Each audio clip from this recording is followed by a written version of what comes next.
Bismillahirrahmanirrahim. Assalamualaikum warahmatullahi wabarakatuh. Salam sejahtera semua. Di kesempatan kali ini kita akan membahas yang baru dan yang ditunggu-tunggu oleh rekan-rekan guru, yaitu P3K Guru tahun 2023.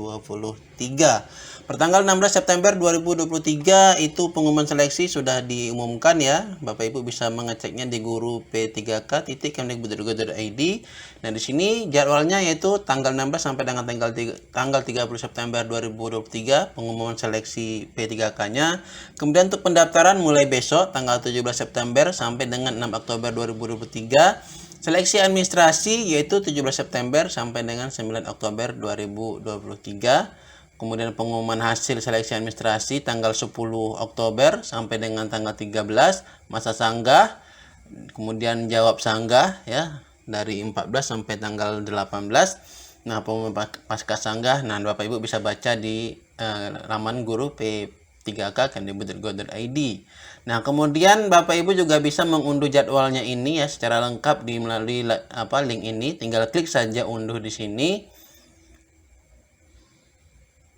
Maka dia akan mendownload ya di sini. Langsung saja kita klik start download ya, atau langsung melalui browsernya ya. Kemudian Bapak Ibu bisa membuka. Nah, di sini Bapak Ibu bisa cek ya jadwal untuk seleksi CASN 2023 mulai dari ini dari CPNS juga ada ya, sama jadwalnya. Pembukaannya besok juga mulai pendaftaran. Dan P3K ya mulai besok pendaftarannya.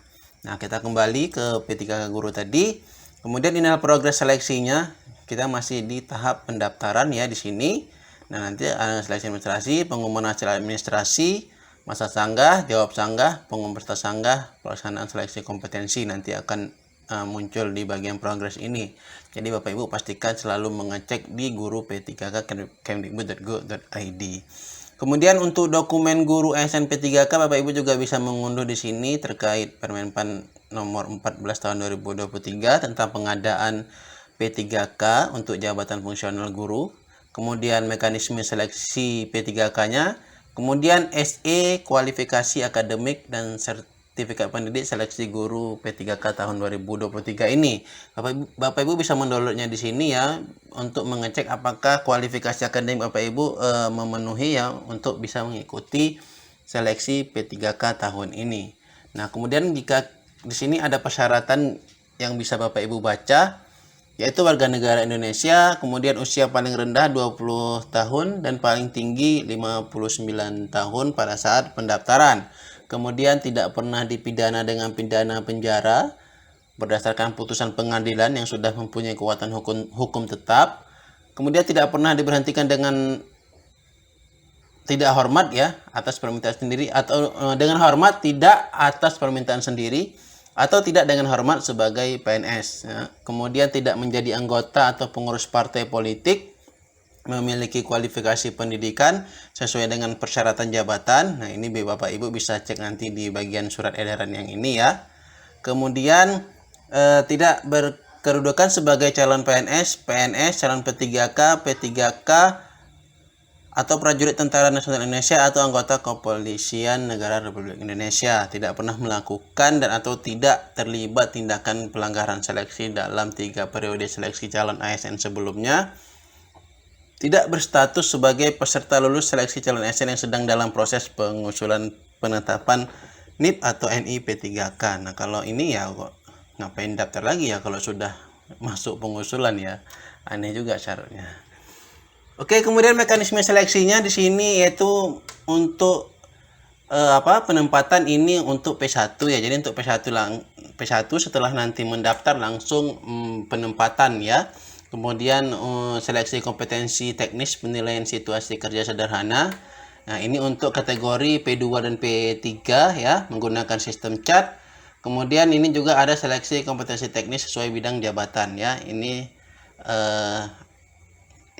untuk kategori P4 ya, atau lulusan pendidikan profesi guru yang sudah terdaftar ya, yang lulus. Ini yang ini seleksinya ya, intinya nanti seleksinya menggunakan sistem CHAT. Kemudian ada seleksi kompetensi teknis tambahan. Nah, ini disesuaikan nanti ya, ada yang mengikuti, ada yang tidak. Nah, ini tadi kategori pelamar guru SMP 3K yang kebutuhan khusus, yaitu peserta yang memenuhi nilai ambang batas pada seleksi P3K jabatan fungsional guru tahun 2021 dan belum pernah dinyatakan lulus pada seleksi P3K jabatan fungsional guru periode sebelumnya. Nah, jadi dia tidak pernah dapat penempatan ya, tapi sudah lulus di tahun 2021 kemarin. Nah, ini adalah P1 ya yang jadi prioritas. Kemudian P2 peserta XTHK 2 yang terdaftar dalam pangkalan database XTHK 2 pada BKN. Kemudian P3 yaitu guru ASN, guru non ASN di sekolah negeri yang terdaftar di data pokok pendidikan, memiliki masa kerja paling rendah 3 tahun. Nah, ini P1, P2, P3. Kemudian untuk yang pelamar umum P4 yaitu lulusan PPG ya, yang terdaftar pada pangkalan database kelulusan pendidikan profesi guru di Kemdikbud. Kemudian guru yang terdaftar di Dapodik ya, baik itu yang guru di sekolah negeri yang di bawah 3 tahun ke atas, 3 tahun di bawah 3 tahun ya, ataupun guru swasta, intinya yang sudah terdaftar di Dapodik. Nah, secara ringkas ya, nanti Bapak Ibu untuk mendaftar itu harus membuat akun terlebih dahulu ya. Bapak Ibu bisa lihat alurnya di sini. Nah, pelamar ya membuat akun, nanti di daftar sscasn.bkn.go.id akun. Nah, atau Bapak Ibu bisa langsung nanti ke sini, klik saja portal SSCN ini, klik di sini.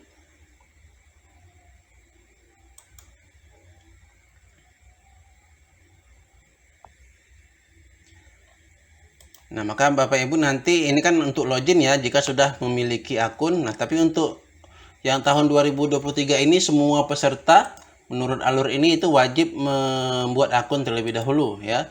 Jadi Bapak Ibu ganti saja yang loginnya ini, ganti dengan akun seperti ini.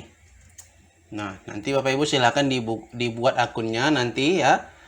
Mulai besok silahkan dibuat akunnya terlebih dahulu, dan pastikan nanti untuk kameranya itu hidup ya, karena nanti mungkin ada akses untuk wajah atau lain sebagainya ya. Saya juga kurang tahu ya, atau nanti menggunakan swafoto ya, menggunakan KTP-nya biasanya seperti itu. Nah, nanti diisi di sini. Nah, setelah membuat akun, nah Bapak Ibu nanti akan di checklist ya, dicek datanya sesuai dengan Dukcapil, kemudian sesuai dengan Dapodik.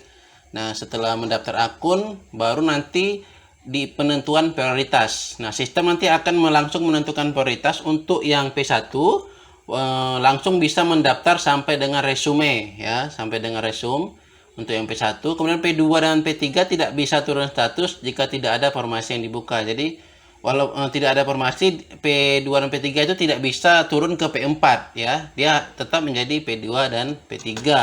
Kemudian P4 bisa mendaftar ketika formasi untuk P4 masih tersedia. Jadi yang pelamar umum bisa mendaftar kalau ada formasi yang sisa ya. Jadi jangan terlalu berharap untuk rekan-rekan yang pelamar umum biar tidak terlalu kecewa. Kemudian untuk P3 dan P4 bisa naik status jika statusnya itu termasuk THK 2 ya. Jadi kalau yang P4-nya THK 2 otomatis dia masuk ke P2. Nah, setelah penentuan prioritas maka bisa mendaftar formasi ya, mengisi biodatanya, memilih jenis seleksinya yaitu P3K guru, kemudian memilih pendidikan sesuai Dapodik dan jabatan, mengupload dokumen, resume, mencetak kartu pendaftaran. Nah, ini untuk P1 langsung nanti bisa resume ya, mulai besok itu bisa langsung resume.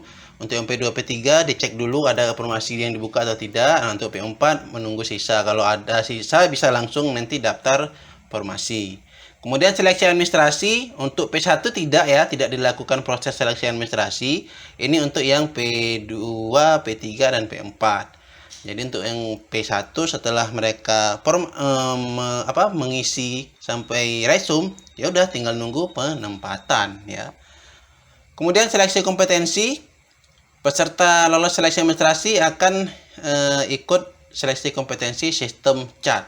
Setelah itu baru pengumuman kelulusan. Inilah alurnya ya untuk pendaftaran SSCASN ya atau P3K guru tahun 2023 ini. Nah, demikian informasi kali ini.